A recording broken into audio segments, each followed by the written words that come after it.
Hello viewers, welcome to my Doctor Who themed YouTube channel, Who Ventures, and in this video I'm going to review episode 4 of series 8, which is called Listen.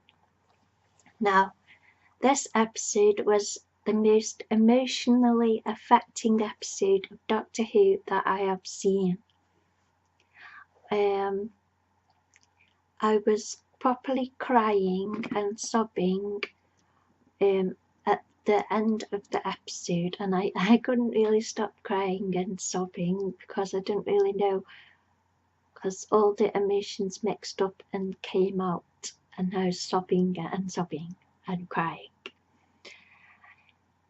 This episode this episode also gave me a week of subdued quiet in my mind, so it's been a bit of a subdued week, whereas the Robin Hood episode was sort of made me tigery and hyper for the week. I've been, in my mind, it's been pretty quiet and subdued because of dealing with the emotions of how powerful this episode is and how it affects the whole of the canon and how it completes a loop that is 50 years old. It's just so lovely. I was very emotional from the point when I thought that when the Doctor was opened the door on that other spaceship, on Orson spaceship, and it's like he was sort of, I was like, oh, no, like that. That's when I started crying. It's hard to describe how in words what the Doctors mean to me, but Capaldi is definitely in first place now as my favourite Doctor, because there's some sort of connection in my heart to Capaldi's Doctor and to Peter Capaldi, because I love him and I really want to be as involved with his era as much as possible. I have started a new artwork series. I'm working on my first artwork in the series, which is called Adventures with 12, and it's going to be me having, like, interacting with the Doctor and just having special moments with Peter Capaldi's Doctor. So I have some painting to do today because I'm working on exploring making larger pictures, sort of multi-layered pictures. So I've sort of completed part of the picture, and then I'm doing some painting today. So this artwork series will be on my blog, autisticInspace.wordpress.com, and I'll probably make a thread on Gallifrey Base too, because it's sort of not just drawing portraits of Doctors and the companions, which a lot of people do amazingly fantastic. There's some amazing fan artists out there, but I sort of like to put myself into the universe so I can sort of get sort of a closer connection. So that's the origin of my cartoon self, so I can be in the universe and make that personal connection. So that's the thinking behind my new artwork series, Adventures with 12. So this is my review of the episode. I made loads of notes. I could barely keep up because I was making constant notes on my rewatch. I was able to have more of sort of objective viewpoint, because I wasn't crying so much on my rewatch, because I decided we're not going to cry this time. We're going to actually have a look at all the details, because I was sort of crying too much. This episode has sparked off like a lot of questions and a lot of discussion and a lot of sort of not understanding fully of what all the implications of the episode are. So it's been a really interesting week on the Gallifrey-based episode discussion.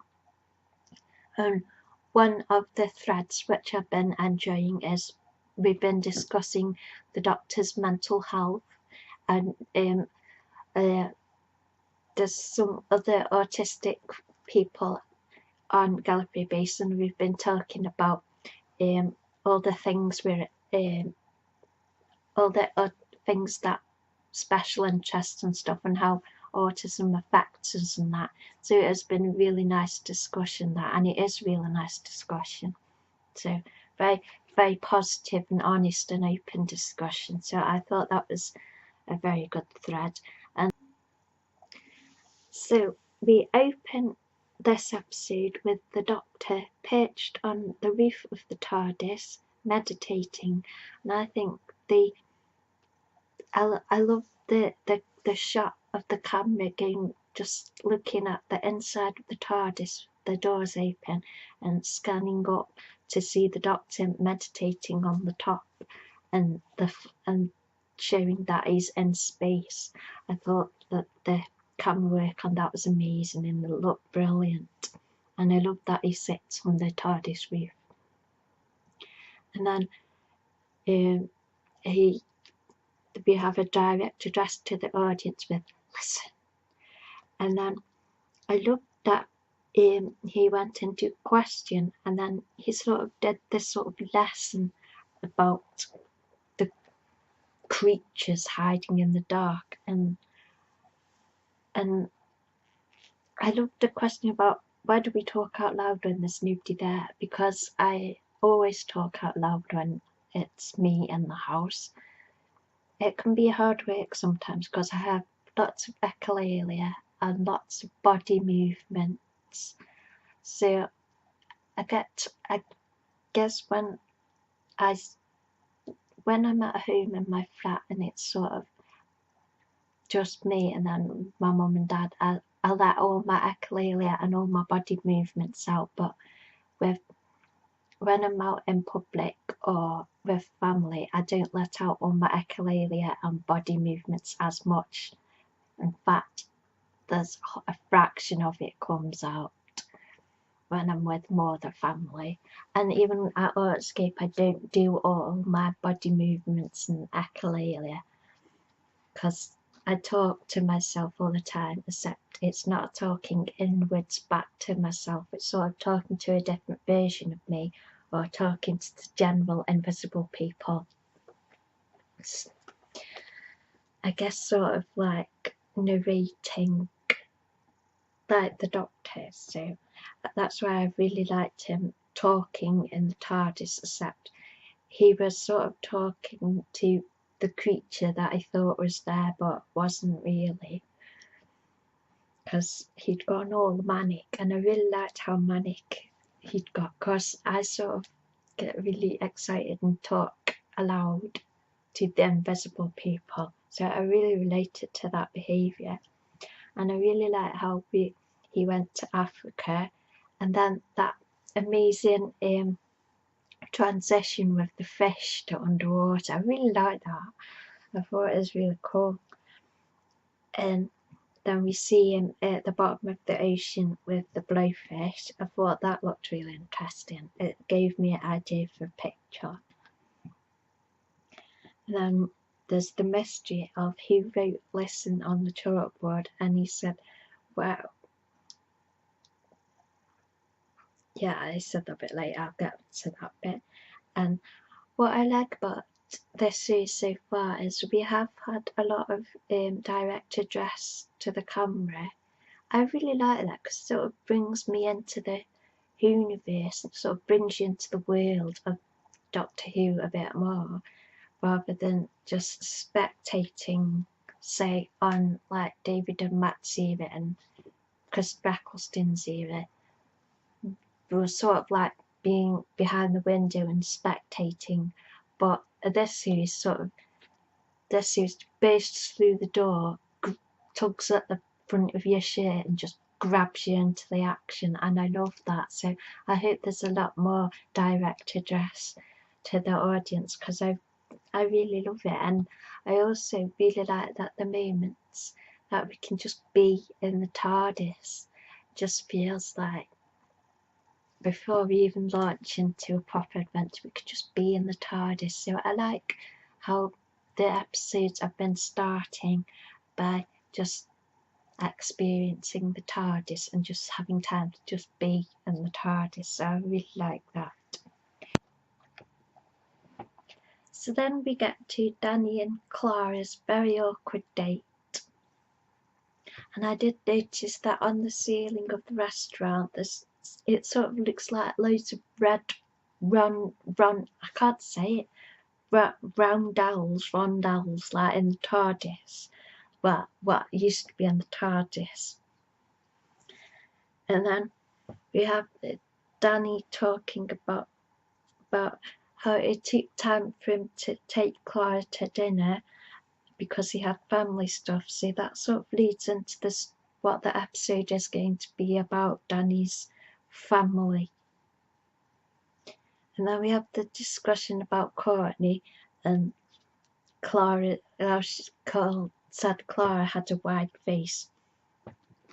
And then Clara said, from you that means something. Now, people are sort of, they're saying Clara's mean for doing that, but she doesn't actually know the full details of Danny's time as a soldier. So it was just an awkward moment. And then Danny had an awkward moment too, but he started talking about the wells that he dug, all these wells, and it's sort of like he's trying to emphasize all the good things he did, and that he's very defensive about whatever he did when he was a soldier. Now, then I loved the scene in Clara's bedroom where the Doctor landed the TARDIS in her bedroom, because we thought if she brought Danny home, then hiding in the bedroom would be a good place. And now he's totally clueless about that. And I love how he sat in front of a mirror and that. I thought that was a really sweet scene. And I really liked, I said, oh, you're taking your makeup off now. And I said, no, I'm still wearing it. Oh, well, you just must have missed a bit. And then we have Hypermanic Doctor. And Capaldi is really great at acting at all the different emotions of the Doctor. But I really liked his hypermanic acting, Hypermanic Doctor.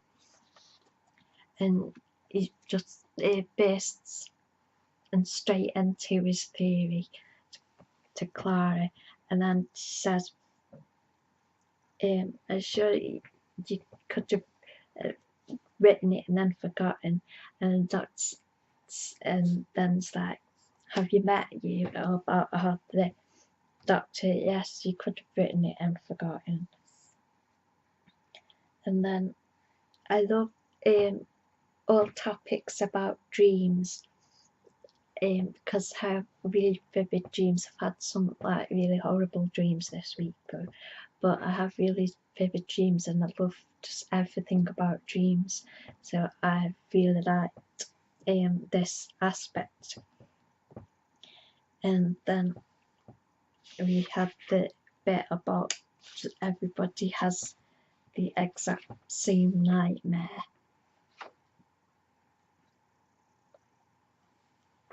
And then I wrote, oh, you think? But I really like how Capaldi says some of his lines. I really like all the intonation he does.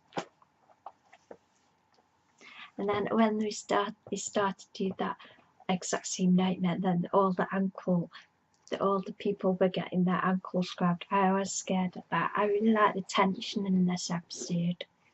It's just really effective.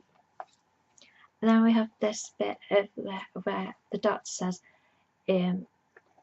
Clara asks a question, the doctor says, I asked the question, and then Clara says, I asked first, and that is foreshadowing when Clara meets the young doctor and says, fear makes companions of us all, and it's sort of who said it first. So I thought that was a good conversation. And then I really like the new feature of the TARDIS, the navigation telepathy thing. And I really liked it. Don't think of anything rude. Why? Because it will show up on the screen. I thought that was quite funny. And I really liked how Capaldi said, you're flying a time machine. I really liked his sort of intonation on that line. And then when we land outside the children's home, Capaldi's doctor, the doctor just sort of goes storming off straight out the TARDIS, doesn't think what he's doing. And Clara is still connected to the telepathy circuit and she has to sort of really pull her hands out the telepathy circuit. So I thought maybe that was the TARDIS trying to hold on to her to stop going into this situation of meeting Danny when he was a little boy, but maybe it wasn't, but I thought it sort of could have been that. And then I really liked how the doctor sort of, he storms out of the TARDIS and it's like he doesn't realise what he's doing because he's talking away and doesn't actually know what he's doing. He's not conscious of what he's doing and what the implications are. And I sort of relate to that, sort of just completely talking away and then not knowing what your body is actually doing or what you actually are doing while you're gabbling on. So I do that a lot. And then we meet little Danny Rupert Pink, and there's when he's Capaldi, when the doctor uses a psychic paper for the inspection, there was a poster on the cupboards behind him and it had a frowny face and a smiley face, so I thought that looked quite interesting. Sort of two aspects of the doctor. And then there's the coffee bit, Capaldi sipping the coffee, and that was really well acted. And there's a lot of people on Gallifrey Base who would love coffee drinking to be his sort of thing, sort of meme, like 11 had with the Jammy Dodgers. So they really like him drinking the coffee. Then we go to Rupert Pink's room and we see, and there's a nice big red robot which looks really cool. And also, with this episode, the doctor had the childhood doctor had a blue blanket and young Danny had a red blanket. So I thought that is quite interesting.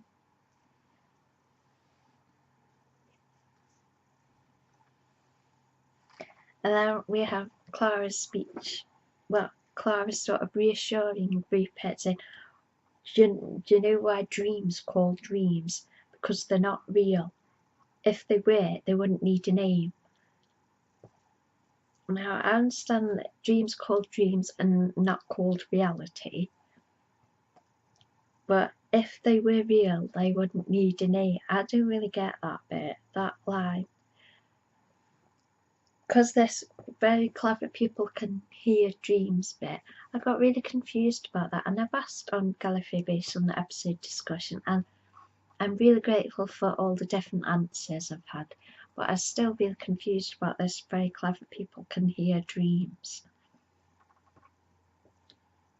And then Clara unknowingly answers the whole mystery of the episode within the first 15 minutes by saying, you know what's under there? Me. And she dives under Rupert Pink's bed. So that is sort of the denouement. That's a word I've learned from doing my mooks. Denouement. Is it denouement or denouement? It's a word I'm learning from my mooks. I'm learning a lot of critical theory and critical thinking from my mooks, which I hope I'm putting into my videos. So, and then Rupert said that he could hear like all noises in the home, and it's but it was at night because otherwise it'd be all asleep. And Clara says, but somebody says, but they're all dreaming. And then Rupert says, can you hear dreams? And then Clara says, if you're clever enough. So that bit sort of made it seem like clever people can hear what other people are dreaming about, which is, I think, is because I don't know, I'm not sure what it meant at all, because it sort of implies that Clara sort of knew what Rupert's nightmare was, because she thinks she knows what his nightmare was, so she pretends, sort of makes it that she can hear his dreams, so she knows how to comfort him. I guess that is the answer, maybe. Then we have young Danny hiding under the bed, and he's extremely scared and tense, and it sort of made me think that maybe Soldier Danny, he had to hide at one point while he was a soldier, and it was sort of, that's what the same fear was what happened when he was a soldier. And then we have the scary thing under the blanket, but then Clara gave the thing named Rupert. So the thing under the blanket had knew Rupert then, and you had had an identification of Rupert, which I think was interesting. Might have been a bit of a mistake by Clara, because she identified the thing under the blanket sort of victim then. Then I love the Where's Wally bit, where the doctor's looking for Wally in a book that's not a Where's Wally book, because he thinks Wally is in every book. And somebody on Gallifrey Base pointed out that this is sort of connected to the doctor thinks that everybody has the same dream, when when he's just extrapolating that everybody must have the same dream, which is the same as him extrapolating that Wally must exist in every book. So I thought that was really interesting. And then we have the awesome speech of the being scared is a superpower speech, where he talks to Rupert about what happens with the fight or flight response and how it makes you ready to be powerful. So I thought that was really excellent. And then when he gets them to turn their backs on this scary thing, I really like how he says, "You too, Clara." Then we have the deep and lovely dark. Without it, you wouldn't see the stars. So I thought that was interesting, but I also thought that the doctor sort of looked still slightly unsure about that. And then we have the thing in the blanket coming up behind them, and it slips off the blanket, and then there's sort of a weird head thing. So there's a lot of people talking about, was the creature under the blanket, was it still a scary creature thing, or was it just a kid teasing Rupert? And the doctor ruled out that it was a kid teasing Rupert, but we don't know if the creature was real or whether the doctor was making it real. and then there's a flash of blue light when the creature leaves the room.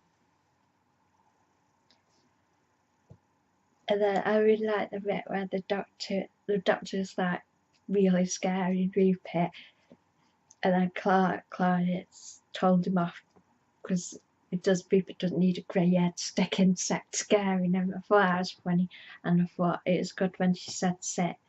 And then she gets out the box of toy soldiers and talks about soldier so brave, he doesn't need a gun. And people have said that the doctor sort of doesn't flinch, doesn't remember, but you can sort of, well, I can sort of see in his eyes there is something clicking in his head, and then the camera focus blurs out the doctor, so you can't actually see his face to see if he remembers it or not, because it blurs out his face.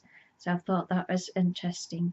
And then when he wants to get Rupert off to sleep again and be all comforted, he does that once upon a time at the end, then he goes dad skills, and that's sort of a response to Clara's maternal mum skills. And then we're back in the TARDIS, and the doctor uses an actual screwdriver. So I like that he uses an actual screwdriver to actually screw in something. I thought that was good. And then I really liked how he sort of got concerned about Clara. He said, "Are you okay?" and how he showed his concern. And then we have them landing back on date night, so Clara can sort of try and fix things, and she sees herself from behind, and she thinks she's like, "Oh, I think that's nice." And then Clara goes off to fix this date, and the doctor looks very confused about it all. And then it all goes pear-shaped again, with both being awkward, and they end up falling out again because Danny's being extremely defensive, and Clara's just they're both putting their feet in their mouth. And then the spaceman in the spacesuit sort of wants in, and we first think it's the doctor, and then it beckons Clara in. And then I noticed that the TARDIS it seems to be sat in the kitchen area where they're preparing the food. It's like, didn't nobody in the kitchen area sort of notice a great big blue box? So I assume it had some perception filter on it, but it must have been in the way in the kitchen. And then we go into TARDIS, and the spaceman takes his helmet off, and it's Orson Pink. It's a descendant from the future of Danny. And I love Capaldi as all manic and excited. It's brilliant, it's great. Look, I went into your timeline. Look, he's from 100 years in your future. Yay! And he's all manic, I really like that. And I thought I would say a funny joke about have you got a picture of her? She might be quite old and fat looking. I thought that was funny. So Orson's a time traveller, and he time travelled to the end of the universe in this spaceship. Now his spaceship, he has blue circles on the wall with red bits in, and they look a lot like the blue circles with red bits in the TARDIS. So it's either the same TARDIS technology, or it's the kind of technology that's standard for time travel, which I thought was interesting. So maybe Clara influenced the design of future space time travel machines with the blue and red circles.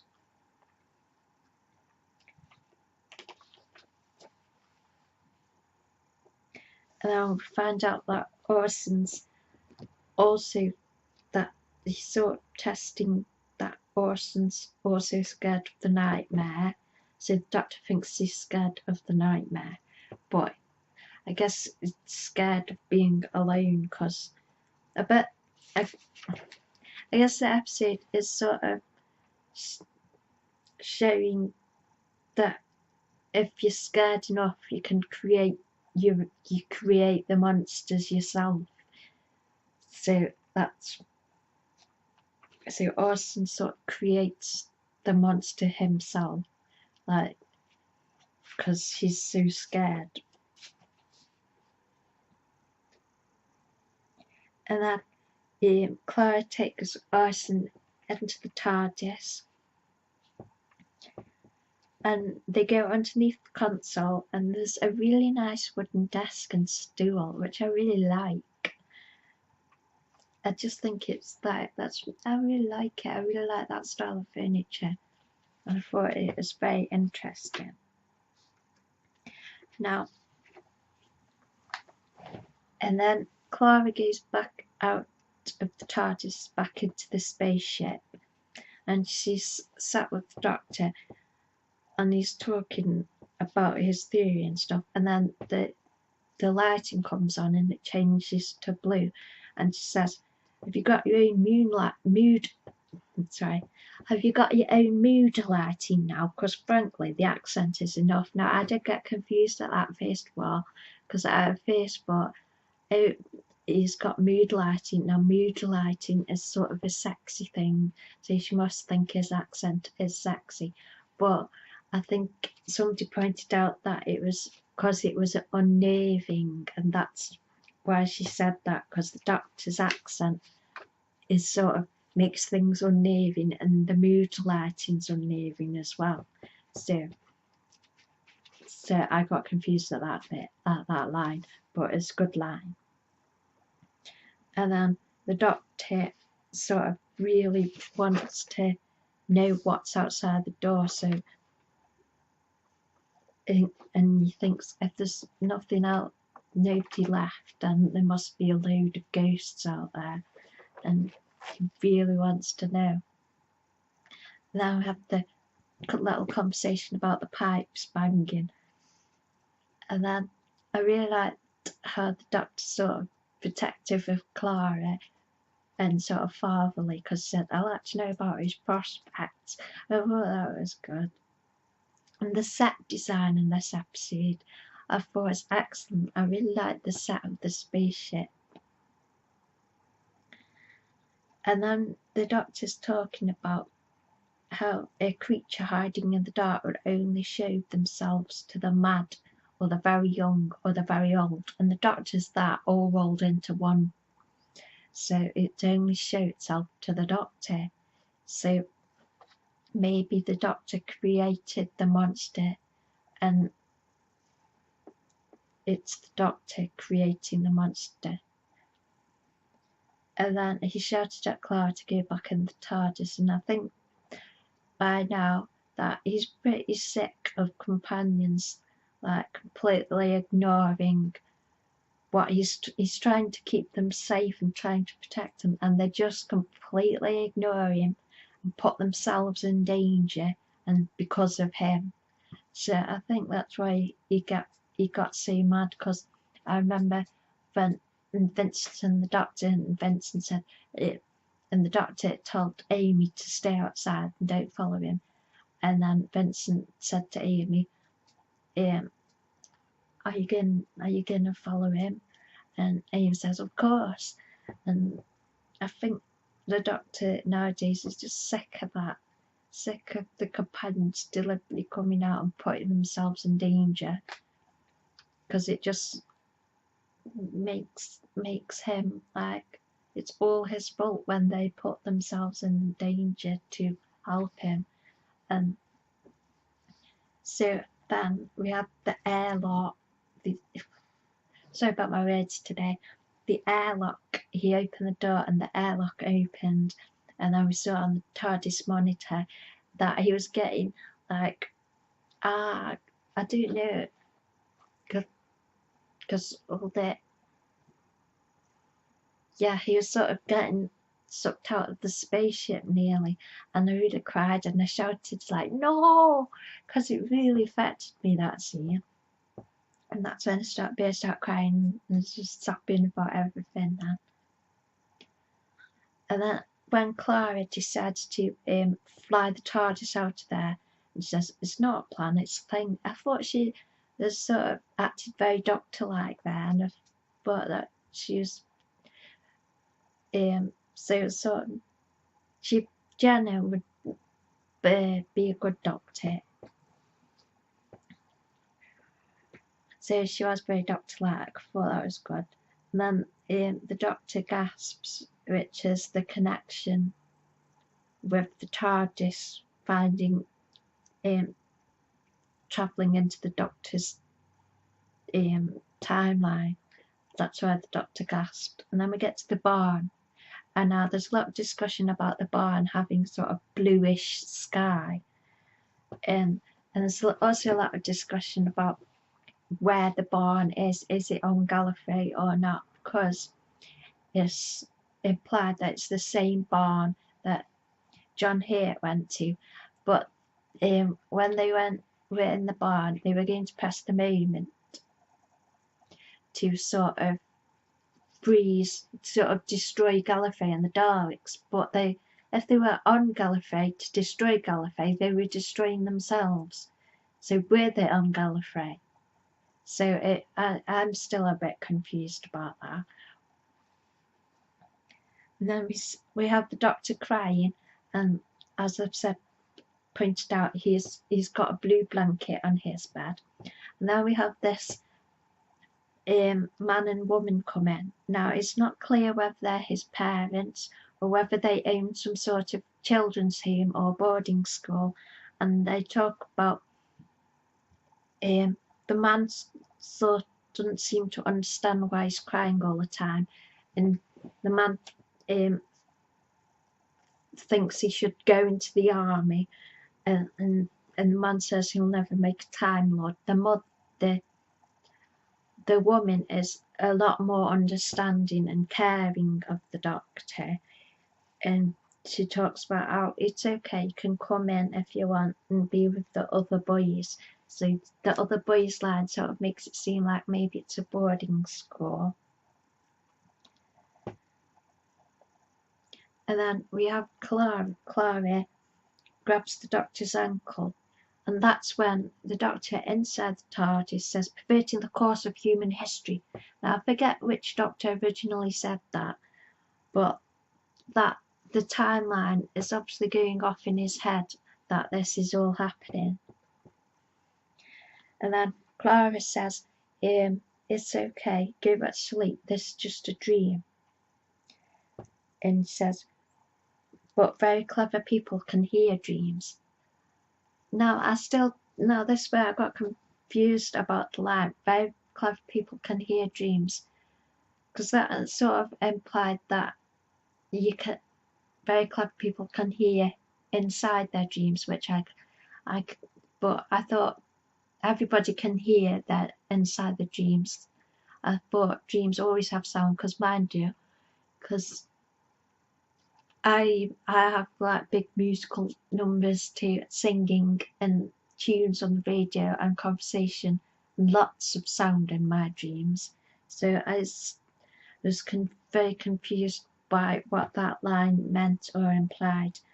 And then we see the John Hurt Doctor, and that was, I totally cried about that. And I liked how the Moffat has linked the Day of the Doctor in with this episode. And then Clara completes the 3 mixed companions of us all 50-year loop, which I think affected me a lot as well. I do, because I was crying a lot, but I sort of didn't really understand how the emotions all connected up with the episode to why I was crying a lot. So I think it was partly the 50-year loop. I sort of fell in love with that thing. And then the rest of Clara's speeches, even if there are creatures, it's okay to be afraid of them, and even if you learn to hide it. And then we see the eye with the stars in the dark, and I think that's meant to be young Doctor's eye, and that's brought the stars into the dark. So instead of it just being dark, it's brought the stars. So he's like not as afraid of the dark. And that links up to the line he said when they were looking out of the window. And then Clara presents him with the soldier without a gun. And now there's a lot of discussion about the implications of what that might be. And then we see, and then in between that, we see the Clara hugging the doctor like she does a hug totally like my style of hugging. That's how I hug people I want to hug. So I thought this episode was amazing. I think it's probably Stephen Moffat's best episode that he's written. So it is my favourite episode of his, and it possibly could be my favourite episode of Doctor Who overall, with Vincent and the Doctor coming a close second. So a very emotional episode for me, and very sort of powerful and sparkly, because I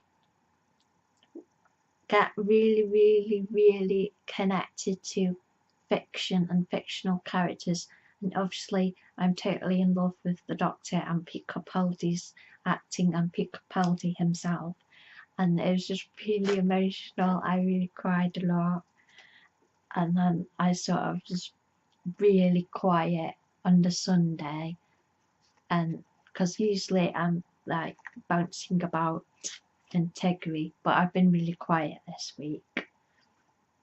So it's really powerful episode and I really love it.